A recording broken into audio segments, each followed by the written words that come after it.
9 प्रकार की भगवान की भक्ति होती है। भागवत में 9 प्रकार की भक्तियां बताई गई हैं। श्रवण है, फिर कीर्तन है, और स्मरण, भगवान के चरणों की सेवा, अर्चना, वंदना, दास भाव, सख्य भाव और आत्मनिवेदन। प्रथम भक्ति श्रवण मानी जाती है। श्रवण माने सुनना। श्रवण माने सुनना। आप लोग थोड़ा आगे आगे आ जाइए, और आगे और आगे, यहाँ उठ के आ जाओ, सभी लोग आ जाओ, आगे।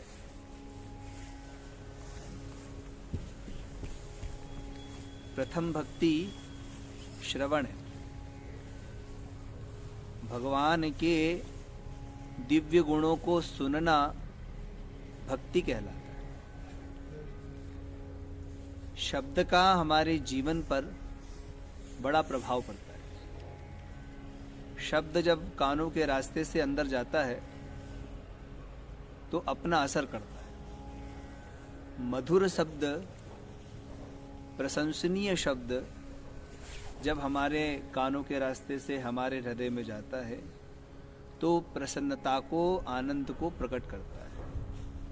कोई उद्वेग शब्द, द्वेष मूलक शब्द जब हमारे हृदय में जाता है कानों के रास्ते से तो वो अंदर जाकर के दुख को पैदा करता है। शब्द से दोनों ही चीजें होती हैं, प्रसन्नता भी होती है और अप्रसन्नता भी होती है। शब्द सुनने से दुख भी पैदा होता है और शब्द के सुनने से सुख भी पैदा। इसलिए हमारे शब्दों का बड़ा प्रभाव पड़ता है जीवन पर। सुनना तो है ही। गोस्वामी जी ने कहा है कि कान उसके महत्वपूर्ण हैं जो व्यक्ति भगवान की चरित्र को सुन रहा। कान किसके महत्वपूर्ण है? जो व्यक्ति जो भगवान के चरित्र को सुन रहा। जिन हरि कथा सुनी नहीं काना, श्रवण रंध्र अहि भवन समाना। जिन्होंने अपने कानों से भगवान की और भगवान के भक्तों की कथा को नहीं सुना, उनके चरित्र को नहीं सुना, उस व्यक्ति के कान नहीं है। वो कान क्या है? सांप के रहने का स्थान है, बिल। जब हम भगवान के दिव्य गुणों को सुन रहे हो, भगवान के भक्तों के चरित्र को सुन रहे हो, तो प्रयास करो हमारा मन एकाग्र हो। मन का एकाग्र होना अति आवश्यक है। शब्द यद्यपि अंदर जाकर के अपना प्रभाव फैलाता ही है, परंतु जब हम एकाग्र होकर के भगवान के चरित्र को, भक्तों के चरित्र को सुनते हैं तो उसका एक अलग प्रभाव पड़ता है। हमारा मन एकाग्र हो जाता है। श्रवण भक्ति में परीक्षित जी का नाम आता है। परीक्षित जी को जब ये पता लगा कि उनकी मृत्यु आने वाली है तो उन्होंने सब कुछ छोड़ दिया।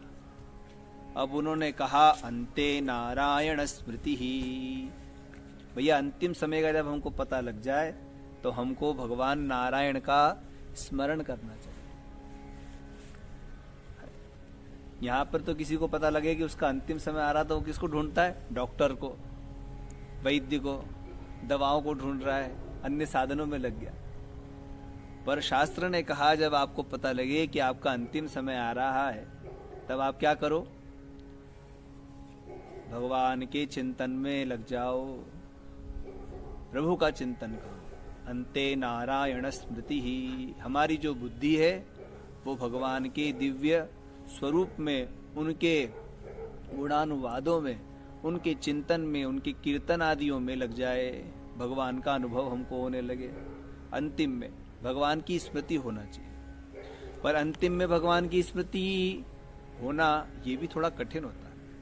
ये प्रयास से होती है। हमने बचपने से लेकर के युवावस्था तक, बुढ़ापे तक जिसको चाह से किया है वो ही अंतिम में याद आएगा।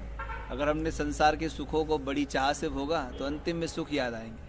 और बचपन से ही संसार में रहते हुए भगवान का भी स्मरण करते रहे तो कदाचित भगवान अंतिम में हमको याद आ सकते हैं। तो अंतिम में प्रभु की याद हमको आनी ही चाहिए, नहीं तो हमारा ये जो मनुष्य जीवन है ये निरर्थक हो जाएगा, ये सार्थक नहीं होगा। और वो कब होगा? जब हम भगवान की प्रभुता को समझेंगे, उनकी महिमा को समझेंगे, उनके दिव्य गुणों को समझेंगे, उनके लीला माधुर्य को सुनेंगे। तो जब हम भगवान के चरित्र को सुनते हैं, भक्तों के चरित्र को सुनते हैं, तो भगवत चरित्र सुनने से हमारा अंतःकरण शुद्ध होता है। ये भाव ध्यान में आते हुए महाराज परीक्षित ने अपने मन को एकाग्र किया और भागवत की कथा शुकाचार्य से सुनी। वो सुनते चले गए और अपने जीवन को सार्थक बनाने के प्रयास में लग गए। इसलिए श्रवण भक्ति के आचार्य कहे जाते हैं परीक्षित जी महाराज। श्रीकांत श्रवणे परीक्षित इतो वैयासिकी कीर्तने, प्रह्लाद स्मरणे त्वदंग्रि भजने, लक्ष्मी पृथु पूजने, अक्रूरस्त्वभिवन्दने कपिवरो दास्येथ सख्यर्जुन, सर्वस्वात्मनिवेदने बलिरभूत कृष्णाप्तिरेषां परम। किसी महानुभाव का यह वचन है कि श्रवण करना हो तो महाराज परीक्षित की तरह श्रवण करो, अपने मन को एकाग्र करो और भगवान की लीला माधुर्य को, भगवान के चरित्र को और उस चरित्र के अवगाहन में लग जाओ, अवगाहन करो। रुक्मिणी जी ने भगवान से यही बात कही कि हे नाथ, मैंने आपको देखा नहीं है पर मैंने आपकी चरित्र को सुना। अच्छा, हमारे साथ भी वही स्थिति है, हमने भगवान को नहीं देखा पर हम भी भगवान के चरित्र सुन रहे हैं। तो रुक्मिणी जी ने कहा कि प्रभु, मैंने आपको देखा तो नहीं पर आपके प्रशंसकों से आपकी जब प्रशंसा को सुना, आपकी चरित्र को सुना, तो मेरा मन आपकी उन लीला माधुर्य को सुनने से आपके चरणों में रम गया है। तो हे प्रभु, मेरे मन को एकाग्र करने के लिए आप आ जाइए। तो ऐसा ही हमको बोलना चाहिए कि हे प्रभु, हम आपके चरित्र को सुन रहे हैं, हमने आपको देखा नहीं। तो ये हमारा मन है, आपके उस दिव्य माधुर्यमय स्वरूप को देखना चाहता है। इसलिए हे नाथ, आप आ जाइए।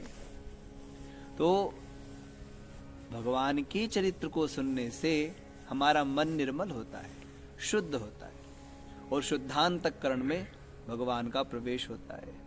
भगवान की लीला माधुर्य को सुनना ये भक्ति है। प्रथम भक्ति कौन सी है? श्रवण भक्ति। प्रथम भक्ति को कहते हैं श्रवण भक्ति। भगवान की लीला माधुर्य को सुनना। जिसका मन भगवान की लीला माधुर्य को सुनने के लिए तड़प रहा है, वो वास्तविक मनुष्य जीवन को सार्थक बना रहा है। और पता लगे कथा चल रही इधर और वो घूम रहे उधर, और लीला कथा में मन नहीं लग रहा है, सुनने की इच्छा नहीं हो रही, इसका मतलब समझ लो उस व्यक्ति के कान नहीं है, वो क्या है? सांप के रहने का स्थान है, सांप के बिल है। और सांप क्या करेगा? विष ही उगलेगा। सांप को कितना ही अमृत पान कराओ और परिणाम में सांप जो है, सर्प विष ही उगलता है। पयपानम भुजंगानाम केवलम विषवर्धन। वो केवल विष को ही, वो कितना ही दूध पिलाओ, उसके अंदर जो बढ़ोतरी होगी विष की होगी।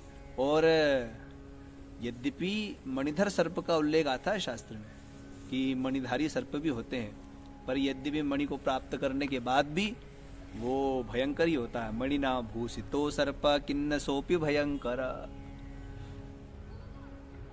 तो एक कान रूपी मणि को प्राप्त कर लिया, पर अंदर तो सर्प के समान ही हम हैं। तो वो कब सार्थक होगा? जब हम भगवान के चरित्र को सुने। तो भगवान के चरित्र को जहां भी प्रभु की लीला हो रही हो, जहां भी भगवान का माधुर्यमय गुणानुवाद हो रहा हो, सुनो। भगवान का चरित्र है, इसलिए उसको सुनते रहना चाहिए। जब हम प्रभु के चरित्र को सुनते हैं तब हमको पता लगता है, अच्छा, सुनने से ही हमको पता लगता है कि हमारा जीवन सार्थक है या हमारा जीवन निरर्थक है, हम जीवन में सही रास्ते पे चल रहे हैं या नहीं चल रहे हैं। ये सब बातें हमको कैसे पता लगेगी? सुनने से। गुरुजी क्या बोलेंगे? गुरुजी कुछ कह रहे हैं, सुनने तो रहे हम। गुरुजी ने कहा और हमने सुना। उन्होंने कहा भैया ये जो इस तरह से लिखा हुआ है इसको वह बोलते हैं। सुनने के बाद हमको पता लगा ना ये वह है, माता जी ने बताया कि ये जो है ये तुम्हारे नाना जी है, ये दादाजी हैं, तो सुना और सुनने से पता लग गया। और जब भी सामने आएंगे तो दादा के प्रति जो भाव है वो प्रकट होगा, नाना के प्रति जो भाव है वो प्रकट होगा। गुरु जी ने बताया भैया वीणा धारण करने वाली माँ शारदा है, तब हमको पता लग गया। हम वहीं मंदिर में हम कहीं भी वीणा धारण करने वाली मातेश्वरी को देखेंगे तो हमको पता लगेगा ये भगवती शारदा है। ये कैसे पता लगा? सुनने से ही तो ज्ञान होता है। पर सुनो कैसा? मंगलकारी। इसलिए वेद ने कहा भद्रं कर्णेभिः शृणुयाम। सुनना हो तो मंगलकारी शब्द सुनो। प्रातः काल उठते से ही अमंगल शब्द नहीं, प्रातः काल उठते से ही हमारे जीवन की शैली में ये होना चाहिए कि सबसे पहला शब्द हमारे कानों में मंगलमय पड़े। भगवान का नाम, भगवान का माधुर्य, या कहीं वेद ध्वनि हो रही है, वेद मंत्र पाठ हो रहा हो, हमारे कानों में पढ़ने वाला शब्द सबसे पहला कौन सा होना चाहिए? मंगलमय होना चाहिए। तो वो शब्द जब मंगलमय हमारे कानों में जाएगा तो हमारी अमंगलता को दूर करेगा और हमको मंगल जीवन प्रदान करेगा। तो भगवान की कथा को सुनो, सुनते सुनते सुनते उसके प्रति प्रेम हो जाएगा। सुनने से प्रेम होगा। आप सुनते रहोगे तो जिसके विषय में सुन रहे हो उसको जानने की, उसको देखने की, उससे बात करने की, उससे मिलने की आपके मन में उत्कंठा पैदा होगी। इसलिए सबसे पहला साधन है सुनना। भगवान के दिव्य माधुर्य में चरित्र को सुनो और अपना जीवन जिससे सार्थक हो सके, हम अपना कल्याण कर सके, हमारे जीवन में उन्नति कर सके, यह लौकिक, लौकिक और पारलौकिक दोनों जीवन हमारे सार्थक हो सके, इस जीवन में भी हम उन्नति कर सके, ऐसे सुखप्रद मंगलमय साधनों को भी हमको श्रवण करते रहना चाहिए। हम जीवन में उन्नति कैसे करेंगे, किन साधनों को हम अपनाएं, हम अपने जीवन में कैसे सत्कर्म करें, ये भी हमको श्रवण के द्वारा पता लगेगा। इसलिए सुनना भक्ति है। भगवान के माधुर्य लीला को सुनना, भगवान के भक्तों के चरित्र को सुनना, ये भक्ति कहलाता है। इसलिए इसका नाम है श्रवण भक्ति। दूसरी भक्ति आती है कीर्तन भक्ति। भगवान की एक और भक्ति है, उसका नाम है कीर्तन। प्रतिक्षण भगवान के ही गुणानुवादों को कहना। शास्त्रकारों ने तो यहां तक कहा है कि भगवान के अतिरिक्त अन्य की प्रशंसा और निंदा ये वाणी का अत्यंत दुरुपयोग है। वाणी का दुरुपयोग है किसी की प्रशंसा करना या किसी की निंदा करना। निंदा तो कभी किसी की करना ही नहीं चाहिए। वाणी से कभी किसी की निंदा मत करो, क्योंकि निंदा से बड़ा संसार में कोई पाप नहीं है। सबसे बड़ा पाप क्या है? निंदा। उसको बोलते हैं पैशुन्य। क्या बोलते हैं? पैशुन्य। अपैशुन्य उस दिन आपको बता रहे थे ना, वाणी का तप है अपैशुन्यता। हमारे अंदर किसी के प्रति निंदा का भाव जागृत ना हो, हमारे मुख वाणी से निंदा ना हो। पर निंदासम अगनगरीसा, गोस्वामी जी ने उत्तर रामचरित्र में कहा कि निंदा से बड़ा कोई पाप नहीं है। सबसे बड़ा पाप है निंदा। निंदा मत करो। और दूसरा, प्रशंसा भी उनकी करो जो या तो भगवान के कार्यों में लगे हुए हो, भगवान के भक्तों की, संतों की, गुरुओं की। और सबसे अच्छा भगवान की प्रशंसा करो और भगवान के प्रशंसनीय गुणों को गाओ अपनी वाणी से निरंतर। वाणी की सार्थकता और वाणी की शुद्धता भगवान के नाम संकीर्तन से होती है। वैदिक ब्राह्मण वेद मंत्र पाठ करे तो उसकी वाणी शुद्ध होती है। भक्त लोग भगवान के नामों का स्मरण करे, कीर्तन करे तो उनकी वाणी शुद्ध होती है। जैसे कपड़ा खराब हो जाए तो साबुन से, सर्फ से साफ होता है, वाणी कब शुद्ध होगी? जब वो वेद मंत्र पढ़ेगी। जो वेद मंत्र के अधिकारी है वो वेद मंत्र पढ़े तो उनकी वाणी शुद्ध होगी। या फिर वो भगवान के नाम का संकीर्तन करे तो वाणी शुद्ध होगी। वाणी की शुद्धता भगवान के नाम से ही हो सकती है, भगवान की प्रशंसा से ही होती है, उनके गुणानुवादों को गाने से होती है। वाणी को शुद्ध करने के लिए और कान को शुद्ध करने के लिए एक ही चीज है, वो है भगवान का नाम। वक्ता सुना रहा है और श्रोता सुन रहा है, तो दोनों ही शुद्ध हो रहे ना। वक्ता वाणी के द्वारा शुद्ध हो रहा है और श्रोता सुनने से शुद्ध हो रहा है। तो एक पंथ दो काज हो गए। उन्होंने कहा हरि बोल, राधे राधे, हर हर महादेव, ये बोला और उसने सुना, तो सुनने से वो श्रोता पवित्र हो गया और बोलने से वक्ता पवित्र हो गया। कीर्तन के आचार्य बहुत सारे हैं, उनमें व्यासनंदन श्री शुकाचार्य का भी उल्लेख है। वो जब बोलते हैं तो केवल भगवान के चरित्र को और कुछ नहीं, कोई फालतू बातें नहीं करते, फिजूल बातें नहीं, अनर्गल प्रलाप वो करते ही नहीं। जब भी बैठे, जब भी बोले, भगवान की ही बातें बोले, जिससे मनुष्य जीवन सार्थक हो, ऐसे सदुपदेश देते हैं। तो वो आचार्य कीर्तन भक्ति के आचार्य हुए।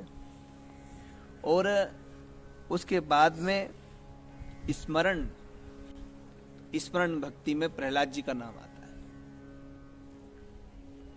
स्मरण कैसा होना चाहिए? जैसे कोई प्रेमी अपने प्रेमी का स्मरण करता है, या यूं समझ लो कि किसी माता पिता का जवान पुत्र, भगवान ना करे किसी का चला जाए, पर चला गया हो, तो वो कैसे रह रह करके उसको याद करते हैं, खाते पीते उठते बैठते, उनको प्रतिक्षण अपने पुत्र की स्मृति बनी रहती है, उनको बार बार अपने बेटे की याद आती है। तो जैसे माता पिता अपने बच्चे को याद कर रहे हैं, एक प्रेमी अपने प्रेमी को याद कर रहा है, उसी प्रकार रह रह करके हमको भगवान की याद आए। हम भोजन कर रहे हैं तो प्रभु का स्मरण हो रहा है, हम जल पी रहे हैं प्रभु स्मरण हो रहा है, हम स्नान कर रहे हैं प्रभु स्मरण हो रहा है, हम बात भी कर रहे हैं तो प्रभु स्मरण हो रहा है। तो प्रतिक्षण प्रभु स्मरण हो रहा है। तो चलते फिरते उठते बैठते जागते सोते प्रतिक्षण कृष्णाकाराकारित वृत्ति बन रही है, भगवदाकाराकारित वृत्ति हो रही है, उसका नाम है स्मरण। प्रहलाद जी उसके उदाहरण है। प्रहलाद जी अपने प्रत्येक क्रियाओं कलापों के साथ में भगवान को रखते हैं, हर क्षण प्रभु स्मरण। यहां तक कि उनके पिता उनको दंडित कर रहे हैं, तब भी वो भगवान का स्मरण नहीं छोड़ रहे, हरि स्मरण बना हुआ है, प्रति क्षण हरि स्मरण कर रहे हैं। एक क्षण के लिए भी हरि स्मरण उनसे छूट नहीं रहा है। छोड़ना भी चाहे ना तो उनसे हरि स्मरण नहीं छूट रहा।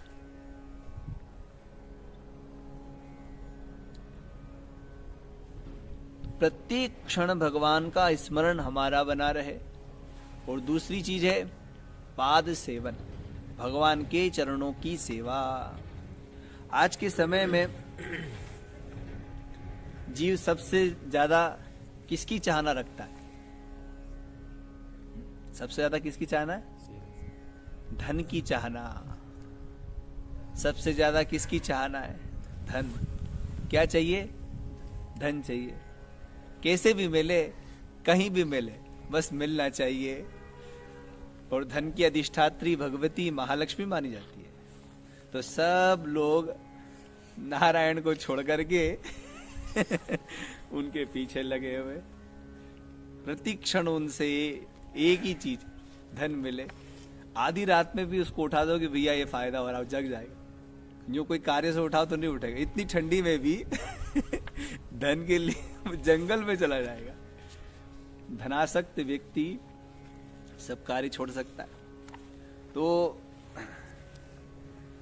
उस धन की अधिष्ठात्री जो महालक्ष्मी है, उनको भगवान ने अपने वक्षस्थल पे निवास दिया है। श्री वक्षस्थल पे मातेश्वरी को पधराया है, परंतु उनको वहां अच्छा नहीं लगता है, उनको भगवान के चरणों में अच्छा लगता है। तो भगवती महालक्ष्मी भी निरंतर जिनके चरणों की सेवा कर रही है। अच्छा, भगवान के चरण कमल इतने अद्भुत और अनुपम है कि महालक्ष्मी जब उनके चरणों की सेवा करती हैं तो उनके चरणों में उनको नित्य नूतन नव नवाय दिखता है। और उनके चरणों में जो उनको रस मिल रहा है, आनंद मिल रहा है, वो अनुपम है, अवर्णनीय है, उसको कहा नहीं जा सकता और किसी से उसकी उपमा भी नहीं दी जा सकती। भगवती निरंतर अपने नेत्रों से उनके चरणों को देखती रहती हैं, एक क्षण के लिए भी अपने नेत्र इधर उधर नहीं करती, प्रति क्षण उनके चरणों को निहारती रहती हैं और देखती हैं कि जो चरणों में अभी दिख रहा है इससे पहले था ही नहीं, इससे पहले था ही नहीं, रोज नया नया नित्य नूतन दिखता है, इसलिए उसको नवनवाय कहते। तो भगवती महालक्ष्मी जिनकी चाहना पूरा विश्व, पूरा ब्रह्मांड कर रहा है, स्वर्गादिक देवता भी जिनकी चाहना करते हैं, वे भी भगवान के चरणों की सेवा कर रही है। इसका मतलब है उनके चरणों में कुछ रहस्य होगा। एक दिन प्रभु ने सोचा कि ये सब लोग मेरे चरणों के पीछे पड़े रहते हैं, मेरे चरणों के पीछे पड़े रहते हैं, ऐसा क्या है मेरे चरणों में? तो भगवान ने एक दिन अपना बाल रूप बनाया। भगवान अपना बाल रूप बना करके वट पत्र पे लेट गए और भगवान ने अपने हाथ से अपने दाहिने पैर के अंगूठे को अपने मुख में रखा और चूसने लगे। भगवान का कितना अद्भुत माधुर्य स्वरूप होगा, अब सोचो आप, बटपत्र कितना बड़ा होगा, उस पे एक छोटे बच्चे की कल्पना करो आप। वटस्य पत्रस्य पुटे शयानम, एक बटपत्र है और उसके ऊपर भगवान शयन कर रहे हैं और क्या कर रखा है? हाथ करारविंदेन पदारविंदम, करारविंद से पदारविंद को पकड़ा, पदारविंदे और पदारविंद से मुखारविंदम, उस पदारविंद को अपने मुखारविंद पे लिया और फिर रसपान करने। करारविंदेन पदारविंदम मुखारविंदे विनिवेशयन्त्रम वटस्य पत्रस्य पुटे शयानम बालम मुकुंदम मनसा स्मरामि। आज का चरित्र इतना ही, फिर कल अपन इस पर चर्चा करेंगे। श्री राम जय जय